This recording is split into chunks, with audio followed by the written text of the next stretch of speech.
بسم الله الرحمن الرحيم.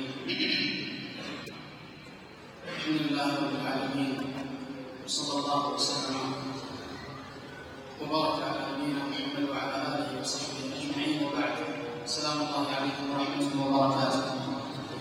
واسعد الله مساءكم بكل خير، واساله جل في علاه كما جمعنا في هذا المكان المبارك ليجمعنا في جنه الخلد، انه ولي ذلك والقادر عليه سبحانه.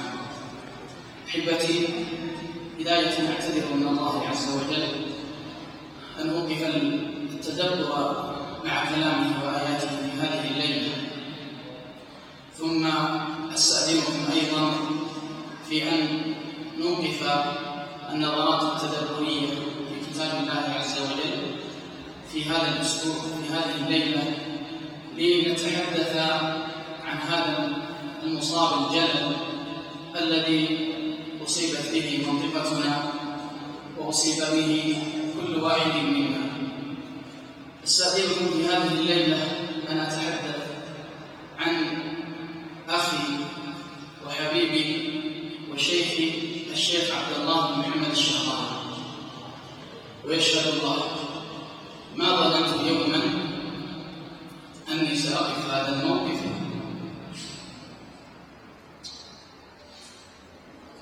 وأتحدث عن الشيخ رحمه الله، ولولا ما أراه من حق الله علينا لما وقفت هذا الموقف ولما تصدقت للحديث عن هذه أو عن هذا المصاب الذي أصبنا به، ولكنه واجب للشيخ علينا رحمه الله. ولذلك سأتحدث في 3 نقاط. النقطة الأولى، سأتحدث عن بعض فضائل ومناقب الشيخ التي عرفتها عنه رحمه الله مع صحبة دامت أكثر من 25 سنة. سأتحدث عن الواجب علينا بعد أن قدم هذا الشيخ الجليل إلى ربه رحمه الله.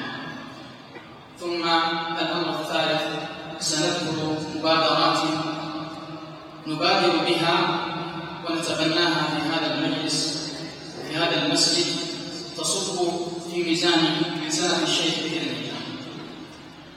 ولعلنا نبدأ مع المسجد الأول، ولا أدري حقيقة من أين أبدأ وكيف سأبدأ وعن أي شيء أتحدث في ذلك الشيخ. يشهد الله أن الحديث عنه ليس من باب التقديس الزائد ولا من باب رفع الأشخاص فوق منزلتهم، لا والله. والله لا أقول عن الشيخ إلا ما علمته عنه صراحة وما رأيته فيه بعيني. الشيخ رحمه الله كان طالب علم من الطراز الأول، متمكنا في تخصصه قسم السنة، حتى إنك لتعجب عندما تسمع منه، تعجب منه بتلك الدرر والفوائد والاستنباطات التي يستنبطها رحمه الله. كان أيضا مع تمكنه في تخصصه كان واسع الثقافة والاطلاع، وهذا ليس عجيبا، لكن العجب والعجاب وكيف أن الشيخ رحمه الله استطاع أن يجمع بين هذا التمكن العلمي وسعة الاطلاع والثقافة الواسعة والعلم بأمور الواقع، سواء كان في بلادنا أو في غير هذه البلاد، مع ما كان يلوم به الشيخ من أعباء الدعوة العظيمة التي كان يتحملها على ظهره. هذا من عجب حقيقة أن يستطيع الإنسان أن يجمع بين هذه العلمية وبين سعة الاطلاع والقوة والغزارة في معلوماته، يجمع إليها ذلك النشاط الذي يندر أن تجده وأن تراه في شخص في هذا الزمان. ولا أحسب ذلك إلا من توفيق الله تبارك وتعالى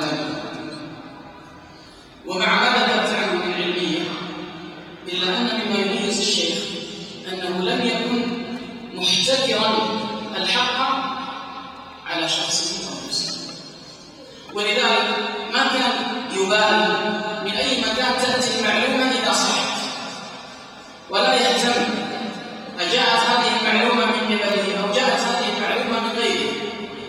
ولذلك يعني لقد رأيته في مواضع ووقفت معه في مواقف كان يدفع عن نفسه الكلام في بعض المسائل التي أعلم يقينا أنه يعلم الكلام في هذه المسائل، ومع ذلك يدفعها إلى من هو أقل منه علما وأقل منه معرفة بهذه المسائل.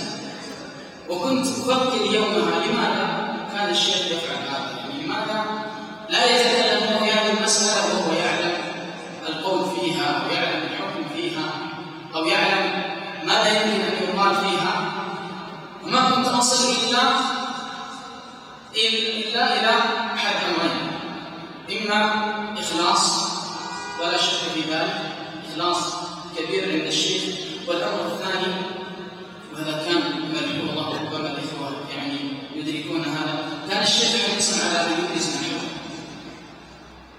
وهذه مسألة مهمة. الشيخ كان حريصا على أن يبرز من يرى أنه يستحق الإبراز، ومن يرى أن في إبرازه خيرا للأمة وخيرا للناس، ولذلك كان يحرص على أن يلفت الأنظار إلى مثل هذا. ولو كان يعرف المسألة كان يحرص على أن يحيل الناس إلى فلان وإلى علان من الناس، لأجل أن يعلم الناس أن هذا الإنسان عنده علم يتوجه إليه ويستفيد. هذا منهج السلف رحمه الله. ومن تأمل في سير السلف يجد أن هذا المنهج كان موجودا عند كثير منهم، ممن كان يحرص على أن يحيل الأمور إلى غيره عندما يريد أن يلفت الأنظار إلى هذا الغير فينتفع منه الناس. أيضا مما لفت نظري في الشيخ لم يكن حريصا على الألقاب ولا يسعى لها مطلقا، ولا رأيته يوما من الأيام أو سمعته تكلم عن لقب أو سعادة، وهذه علامة الإخلاص. حتى مما أقوله أيها الإخوة في هذا المقام أنه عندما نال شهادة الدكتوراه بارك له مبارك شيخ عبد الله الدكتوراه، فضحك كأنه يوحي إلى أن هذه الشهادة لا قيمة لها، ثم قال: يا شيخ محمد، هذه ورقة كرتونية والله لا تقدم ولا تؤخر عند الله، والله لا تقدم ولا تؤخر عند الله رحمه الله. هذه ورقة كرتونية والله لا تقدم ولا تؤخر عند الله عز وجل، والله ما فتح معي الموضوع بعدها أو تكلم عن هذه القضية فيما بعد. فكانت هذه نظرته، وكان يقول: ولولا، يعني سمعت في موضع آخر ما كان يقول: والله لولا المصلحة الراجحة لما سعيت لها. فكانت هذه ملعوبة ملاحظة عند الشيخ. ولذلك قد يتساءل البعض: لماذا الشيخ لم يظهر إعلاميا؟ الشيخ لم يسعى للإعلام ولم يطرق بابه، ولقد طرقوا بابه أكثر من مرة ولم يفتح لهم بابه. ولو طرق الشيخ باب الإعلام لكان عنده ما ينفع به الناس، ولكن لعل الشيخ كان يرى إخلاصا منه أنه ما دام في الساحة أو في الإعلام من يغطي هذا الجانب فلا داعي أن ينشغل به على حساب قضايا أخرى. كان الشيخ يتوجه. ولا شك أن الإعلام مشكل، الإعلام مشكل.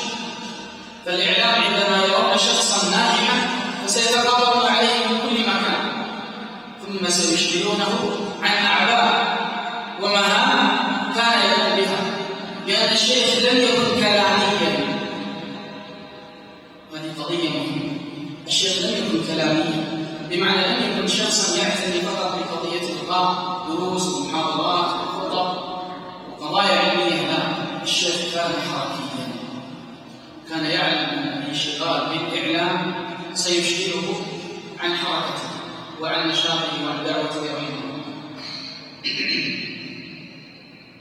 كان الشيخ صاحب تواضع جميل يندو أن تراه في مثله، ولعل طلاب الجامعة والشباب يعرفون ذلك منه، فإن من يهتم به لا يشعر أنه جالس مع دكتور في الجامعة من شدة تواضعه،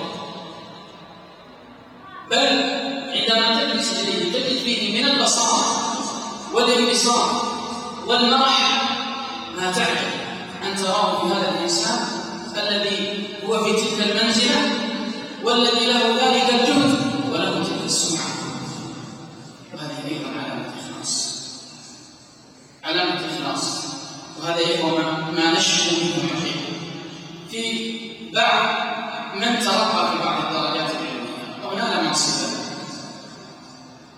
فإنك تجده إذا ترقى في الدرجات العلمية أو نال منصبا ربما لا يكاد يسلم على من حوله ولا يراه، ولربما ينتظر منهم أن يبادروه بالسلام. ولذلك من يذكر، ولعل الجميع الذي يعرف الشيخ وله معه مواقف أن الشيخ لا يمكن أن يرى أحدا ثم ينتظر أن يبتدر هذا الأحد بالسلام. والله ما أعلم أن الشيخ رأى أحدا خلال صحبته معه رأى أحدا ينتظر أن يبتدر هذا الأحد بالسلام، بل هو كان يبادر بالسلام، مع أنه ربما غيره، وهذا الشيء نشعره حتى في نفوسنا نعوذ بالله. وأحيانا الإنسان ينتظر هل هذا يعرف ذلك ولا ما يعرف ذلك؟ لماذا لم يأتي فيسلم عليه؟ لم تكن هذه القضية موجودة عند الشيخ أبدا. صاحب التواضع لا يرى نفسه شيئا، والله ما كنت أتمثل فيه إلا ما كنت أقرأ عن ابن تيمية رحمه الله، عندما كان ابن تيمية يزن بنفسه ولا يرى نفسه شيئا، وكان إذا أثني عليه كان يقول من أنا وما أنا، من أنا وما أنا، كان لا يرى نفسه شيئا.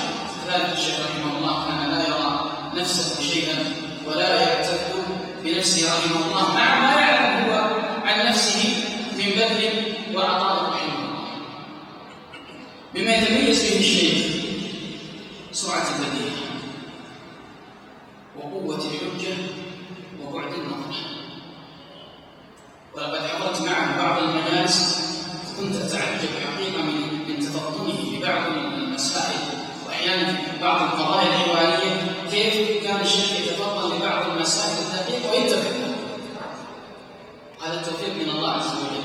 كان الشيخ شديد الذكاء حقيقة، سريع البديهة، قوي الحجة، إذا تكلم أفهم من أمامه، إذا تكلم أفهم من أمامه، وإذا نظر أسكت من أمامه. كان بعيد النظر، كان بعيد النظر. أذكر أحيانا كنا نختلف نحن والشيخ رحمه الله على بعض القضايا فيما يتعلق بأمور الدعوة وغيره، وكان الشيخ يصر على رأيه ويصر على موقفه، وكنا نرى أن هذا الموقف خاطئ وأن هذا التصرف غير صحيح، ثم يتبين لنا بعد سنين أن نظرة الشيخ كانت صحيحة. والإنسان الذي ينظر بمنظار الله عز وجل لابد أن تصير نظرته ولو رآها غير صحيح. وهناك إخوة ربما مشاريع قد اعترض عليها أحيانا أن تقام واعترض على الشيخ فيها، ومع ذلك نظرة الشيخ فيها صائبة، وكانت نهاية هذه المشاريع النجاح بفضل من الله عز وجل وتوفيقه. مما أعرفه عن الشيخ سلامة قلبه ونصحه لكل مسلم ومسلم. على كثرة إخوة ما جلست معه وسافرت معه والله ما أذكر أنه تكلم عن أحد أو جرح في أحد، حتى ممن قد يختلف معه ما أذكر أن هذا حصل. ولا أذكر أصلا أن الشيخ كان يضيع وقته أو يضيع وقته في مثل هذه الأمور أبدا. ما أذكر أن الشيخ ضيع وقته في انتقاد فلان أو الكلام عن علان أو ذكر مثال وسلبيات فلان، إلا أن يكون هناك مصلحة راجحة يعلم يقينا وجوه هذه المصلحة، وأما غيره فلا. وسلامة الصدر كلنا يعلم أنها سبب من أسباب دخول الجنة إلا من أتى الله بقلب سليم. لم تكن اهتمامات الشيخ محلية فحسب، مع أن أنشطة الشيخ كلها محلية وجهد الشيخ كله محلي، لكن الذي ربما لا يعرف عن الشيخ أنه كان له أيضا جهود غير محلية إقليمية دولية،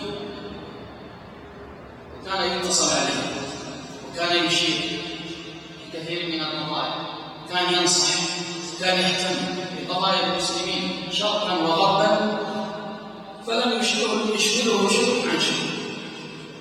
ما أشغله اهتماماته الداخلية بالدعوة وغيرها لم يشغله عن قضايا المسلمين الخارجية، ولا أشغلته تلك القضايا عن اهتماماته الداخلية. وهذا حقيقة مما تميز به الشيخ رحمه الله.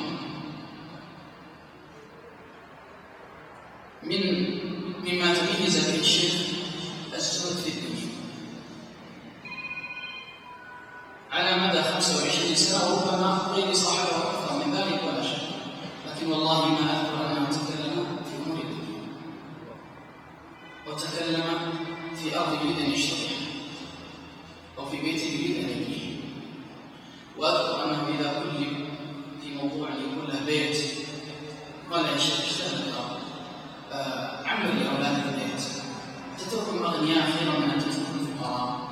ما كان الشيخ يزيد على كلمة أولادي لهم الله، أولادي لهم الله، أولادي لهم الله.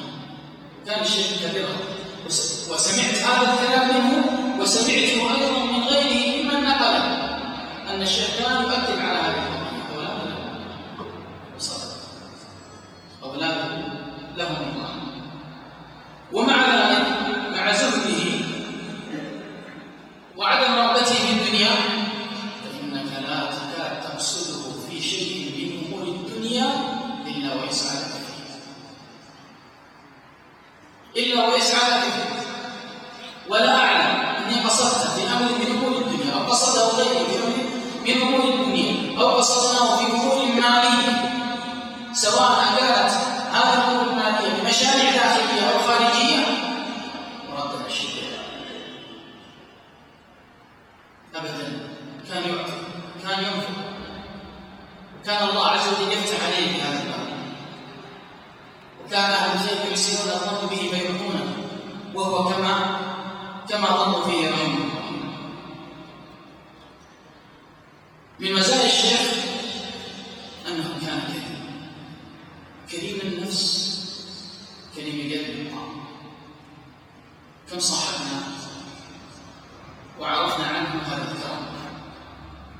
كان يخوى ينفق من جيبه الخاص، والله كان ينفق على الشباب، وأنا مسؤول عن هذا النداء، كان ينفق على الشباب من جيبه الخاص. ولذلك لا يعتب عليه من يقول لماذا لم يشتري أرضا أو لم يبني بيتا، كانت ماله يحتسبه بهذه الدعوة، فكان يكرم الشباب غاية الإكرام. كما أعلن في بعض الرحلات أحيانا عندما يذهبون إلى مكة ويعودون، كان وهم في الطريق يحضر لهم ذبيحة، وفي العودة يحضر لهم ذبيحة من ماله الخاص كرما من الشيخ. فلم يكن الشيخ بخيلا قط، لم يكن الشيخ بخيلا قط. لا تجد عنده بخل في نفسه ولا شك، فلا يبخل عنك بمعلومة ولا باستشارة ولا بفكرة. الفكرة التي يمكن أن يتبناها يمكن أن يعطيك أنت تتبناها. بعض الناس أحيانا يحتكر بالمشاريع ويحتكر بالأفكار ويحتكر كثير من القضايا بين أن تنسب له، وهذا لم يكن شيء، لم يكن يحتكر شيئا من ذلك أبدا، بل كان أحيانا أفكار هي من ذهنه ويعيرها إلى فلان قدام الناس ويتبناها غيره رحمه الله. وكان كريم اليد معطاء، لا يبخل بشيء يجده، وإن لم يجد لربما تكلف البحث عنه حتى يجده ويعطيك. والله يا إخوة، وما ذكرت بصدره لا أعزو ذلك كله بعد إخلاص الشيخ وإرادته ما عند الله والدار الآخرة، لا أعزو إلا على حرصي على كتاب الله. يقول لي أحد الإخوة وقد توثقت من هذا الكلام ليلة البارحة وسألته بالله، قلت أنا سأتكلم عن هذا القضية فاتق الله عز وجل لا تقل إلا حقا، الكلام أمانة لا أريد أن أنوي عن الشيخ إلا ما كان حقا. فقال والذي نفسي بيده أن هذا ما حدث. يقول كنا في تمام أحضان للدعوة إلى الله عز وجل، وتعلمون جهل الشيخ في تمام الأحضان في بدايات الدعوة. يقول هذا الشاب كان بيني وبين أحد الشباب مقلب سويت فيه مقلب، ففررت منهم تلك الليلة ألا أنام معهم في المنزل الذي هم فيه حتى لا يسري علي في الليل ويعمل فيه مقلب. يقول فطلع فوق الصبح لأجل أني أنام فرارا من هذا الشاب. يقول وبينما أنا أتهيأ للنوم والشباب كلهم قد ناموا إذا بالشيخ يصعد فوق الصبح. يقول وهو لا يرى ولا يشعر. يقول ثم يتلفت يمنة ويسرى فلما لم يرى أحد وقام يصلي. يقول الإشكالية أنه كان يصلي على الطباق والأرض اسمنتية، وكيف تحمل؟ لا أدري. يقول ثم هذا العجيب اللي ذكره هذا الأخ، يقول ثم سجد الشيخ. يقول والله لقد أحصيت له 40 دقيقة وهو ساجد يناجي فيها ربه. يقول كنت أسأل نفسي، يقول أنا أصلا كنت طائش ولا أفكر ما أفكر في غيري. يقول كنت أسأل نفسي، يقول كنت أقول كيف الشيخ، كيف ركب الشيخ تتحمل الأرض الإسمنتية 40 دقيقة؟ ما تدري كيف كان يتحمل. يقول وما زال الشيخ يقول والله إني أغفل وأصحو وأنام وأصحو الشيخ يصلي. يقول ولما قمنا لصلاة الفجر يقول وبدأ النشاط جلست مع الشيخ، والله جلست مع الشيخ كأنه بات الليل كلها نائم. يقول نفس النشاط والهم والقوة التي كان عليها قبل أن ننام. كيف استطاع هذه المواصلة؟ يقول لا. ولعل الشيخ كان يمتثل رحمه الله قوله تعالى يقول سيارة مكفلة على الناس باتوا بالأسود 936. صاحب هذه السيارة يبعدها عن الناس. يقول لعل الشيخ كان يتأول بفعله أو كان يمتثل بفعله هذا قوله تعالى إن لك في النهار سبحا طويلا إن ناشئة الليل هي أشد وطئا وأقوم قيلا. ولذلك من أراد أن ينشط في دعوته وفي بذله وفي عطائه وفي تضحيته فعليه بقيام الليل. والله وتالله وبالله لا يوفق الإنسان في دعوته توفيقا كاملا وهو مقصود بالقيام. قيام الليل يا إخوة ركيزة، قيام الليل عون، قيام الليل توفيق في النهار بنص القرآن إن لك في النهار سبحا طويلا. طيب ماذا أعمل يا الله في هذا السبح؟ كيف؟ بأي شيء أستعين به على هذا السبح؟ قال إن ناشئة الليل هي أشد وطئا وأقوم قيلا. تريد أن تنشط عليك بقيام الليل. ولذلك يعني الشيخ لا أعلم من خلال ما رأيت أنه كان يترك قيام الليل، ولعل له أعمال أخرى لا نعلمها، لأن الشيخ حقيقة كان حريص على أن يخفي أعماله العبادية تحديدا. أعماله العبادية التي تتعلق بأمور الصوم والصلاة وغيرها الشيخ كان حريص على أن لا تظهر. ولذلك وعلى مدار 25 سنة صحبة لا أذكر أن اطلعت على عمل خاص العبادية أبدا، مع علم اليقين أن الشيخ ما كان يترك قيامه رحمه الله.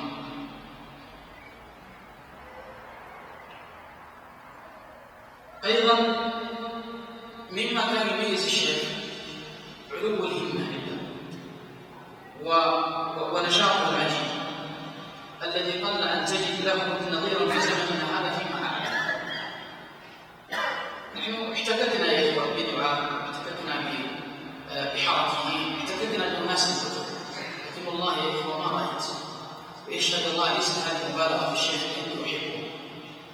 صاحبته زمن أو لأن له علي فضل، والله ليس من هذا الباب.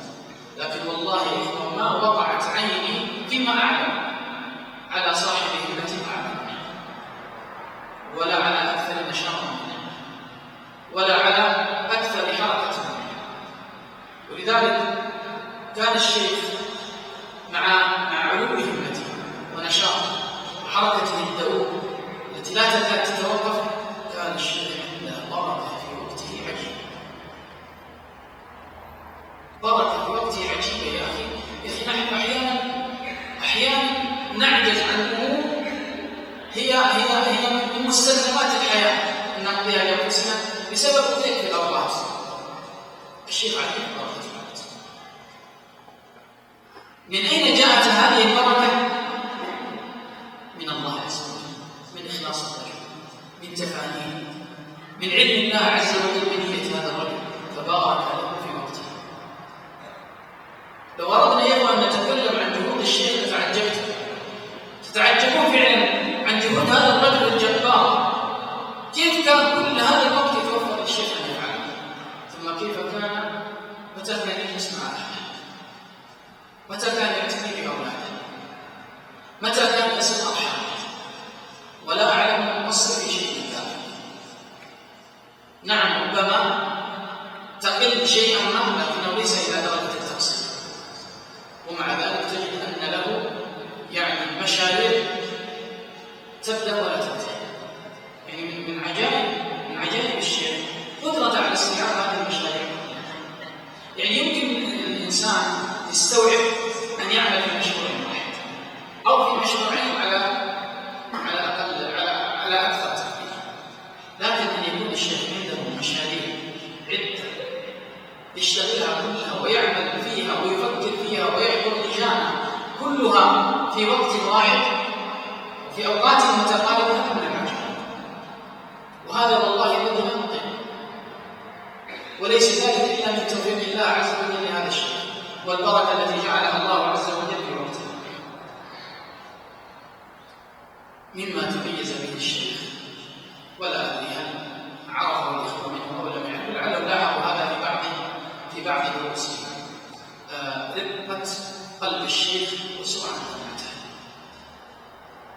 رقة قلب الشيخ وسرعة كلمته، وخصوصا عندما يكون الكلام عن الدعوة إلى الله والتقصير. أنا حضرت مع الشيخ بعض المجالس كان يتكلم فيها عن الدعوة إلى الله عز وجل والاهتمام بالدعوة إلى الله وإصلاح الناس والعودة بالناس إلى الله عز وجل. ثم إذا بدأ الشيخ يتكلم عن التقصير بكى بكاء مريرا. تقول لنفسك تصدق هذا البكاء وهذا جهدك وهذا عملك وهذا دعوتك، فما الذي يدعوك للبكاء؟ الأولى بالبكاء نحن وليس الشيخ رحمه الله، لكنها رقة جعلها الله في قلب ذلك الرجل، فما كان يتمالك نفسه وهو يتكلم عن الدعوة إلى الله وكأنه يستشعر تقصيره. والتقصير والله وتقصيرنا ولم يكن تقصيرا رحمه الله. أيضا مما تميز به الشيخ، وتركت هذه النقطة لأهميتها ولأنها هي التي ميزت الشيخ وأبرزته، الدعوة إلى الله هي حبه الوحيد، هي حبه الوحيد، حب خالق منه اللحم والعظم وجرى منه مجرى الدم.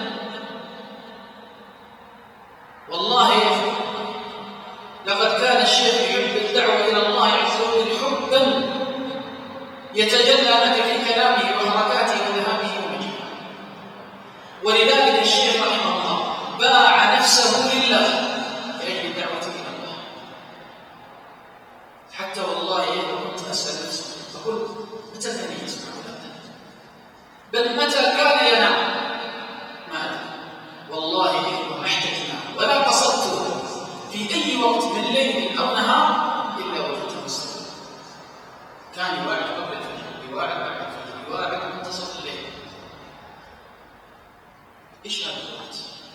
ومع ذلك لم يكن له قيام. لم يكن يترك قيامه. شيء عجيب يعني، توفيق من الله عز وجل عجيب لهذا الرجل. فكان الشيخ قلبه يهيم بهذه الدعوة وهي مشروع الوحيد، ولا يفكر إلا فيها، ولا يخطط إلا لها، ولا يذهب إلا من أجلها، ولا يأتي إلا من أجلها. ولذلك تجد أن الشيخ أبدع إبداعا في مشاريع المنطقة كلها تعرف فضله فيها. ولذلك عندما تكلم الإخوة عن وقف للشيخ رحمه الله وبدأوا يتكلموا بهذه المسألة، قلت يا إخوة أنا أريد أن أتكلم عن قضية. قبل ما قلت يا إخوة المنطقة كلها وقف على الشيخ، نحن أصل الوقف على الشيخ، ما منا من أحد إلا وللشيخ عليه فضل مباشر وغير مباشر، فكلنا في ميزان حسنات الشيخ. ولا يعني هذا التهوين من إنشاء وقف الشيخ، لكني أيضا أريد أن أؤكد هذه القضية وأن أبينها. مشاريع في هذه المنطقة كانت بفضل من الله عز وجل ثم بفضل هذا الشيخ. البرنامج العلمي، الدورة التأسيسية والتأصيلية، حضر الشيخ لجانها كاملة، وكان من أنشطنا فيها، وكان صاحب همة عالية في أن يقوم هذا المشروع. وكان الشيخ يرى أن هذا المشروع إذا قام سيغير وجه منطقة علمية. الرقية التي كنا فيها، عيادة الرقية الموجودة في العلم التي صار يعني لها الآن تقريبا أكثر من 17 عاما، الذي أسسها الشيخ عبد الله الشيخ. تقول إيش علامة الشيخ الرقية؟ الشيخ كان يطرق كل باب يرى أن فيه نفع للناس، وكان مما اتفق عليه في بداية إنشاء تلك المقرأة التي كان يلقى فيها الناس، مما اتفق فيها على أن تكون لوجه الله عز وجل وألا يتكسل فيها. وكان الشيخ يؤكد على هذه القضية رحمه الله عندما نشئت تلك المقرأة، ولا زالت قائمة إلى اليوم، وتخرج منها أناس يقرؤون في أماكن مختلفة. فالشيخ كان له مشاريع عدة، علمية، دعوية، تربوية، جهد في كل باب. لا أعلم أن هناك بابا من أبواب الخير إلا وطرقه الشيخ، وليس طرقه فحسب، بل وفتحه وأسلم رحمه الله. وهذا من البركة التي أعطاها الله عز وجل لذلك الشيخ. ولذلك عندما نقول أو يقال هو إمام، أقول نعم، هو إمام في الدعوة إلى الله عز وجل تحديدا، وقد أن تجد مثله في هذا الباب في هذا الزمان. لا أريد أن أقول ندر، لكن أقول قل أن تجد مثله في هذا الباب في هذا الزمان رحمه الله وعوضنا الله عز وجل خيرا. هذه يا إخوة بعض الوقفات مع شيخنا رحمه الله، ولعل إن شاء الله يكون هناك يعني إضافة في مجالس أخرى بطرائق مختلفة سنبينها بإذن الله عز وجل. الأمر الثاني حتى لا أطلب عليكم الذي أريد أن أقفه معكم هو الواجب على الشيخ. ينبغي أن نعترف أن الشيخ أحدثت وفاته ثلمة ليست سهلة، وأحدثت خرقا واسعا. لا أدري حقيقة هل يمكن أن تسد هذه الثلمة وتوقع هذه الرقعة أم لا، ولكن أملنا في الله عز وجل كبير، أملنا في الله تبارك وتعالى كبير كبير في أن يعين الله عز وجل ويسدد. ولكن إن لم يكن من عرفان، إن لم يكن منا عرفان للشيخ بسد هذه الثغرات التي خلفها فلا خير فيها. من كان نائما فليستيقظ، ومن كان كسلانا فلينشد، ومن كان فاترا فليرجع إلى الله عز وجل، ومن كان بدون عمل فالأعمال تجدون من الأعمال ما لم يجدوا من يقوم بها ولا من يعملها. فالواجب علينا أيها الإخوة أن ننشط وأن نتحرك، أولا لأن هذا واجب شرعي علينا، ثانيا هو عرفان منا وامتنان للشيخ، ثالثا فإن ذلك كله إذا أردنا أن نوفي الشيخ حقه فإن ذلك في ميزان حسناته. فينبغي يا إخوة أن ننشط وأن نتحرك وأن نؤمن بأعمال الدعوة إلى الله عز وجل في هذه المنطقة. هناك حقيقة مشاريع كان الشيخ يتولاها كثيرا، ولكن يعني مما ميز الله عز وجل به الشيخ أنه كان يعني يسند للجان الحركة في مثل هذه المشاريع الدعوية، ويكون هو مشرف على مثل هذه اللجان، وكان إشرافه مهما وتوجيهاته مهمة ونصحه مهم ونظرته البعيدة أيضا مهمة في مثل تلك المشاريع التي تقوم عليها تلك اللجان. ولكن هذه اللجان الآن حقيقة بحاجة تحتاج إلى كل واحد منا، وهي لجان مختلفة في مجالات دعوية مختلفة في هذه المنطقة، لكم أن تقصدوا مكتب الدعوة وتعرفون مثل هذه المشاريع التي نحتاج حقيقة أن ننوب بها. فهذا هو المقصد، دون حقيقة أن نوسع الدائرة أو دون أن نشير إلى شيء بعينه. المقصود أنه لا بد أن نسد الثغرة بعد الشيخ. الشيخ أحدث بموته رحمه الله ثغرات تربوية، ثغرات علمية، ثغرات في مشاريع دعوية، في مشاريع أيضا علمية، في مشاريع اجتماعية. نحتاج حقيقة أن نسد بالتكاتف والتعاون، أن نسد هذه المشاريع وأن نتوكل على الله عز وجل. نسأل الله تبارك وتعالى أن يجبر مصابنا في فقد شيخنا رحمه الله.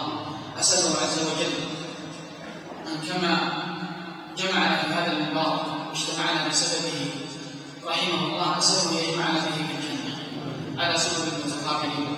أسأل الله عز وجل أن يوسع مدخله وأن يرحمه وأن يعلي درجته في عليين، وأن يجعله مع الأنبياء والشهداء الصالحين وحسن أولئك رفيقا.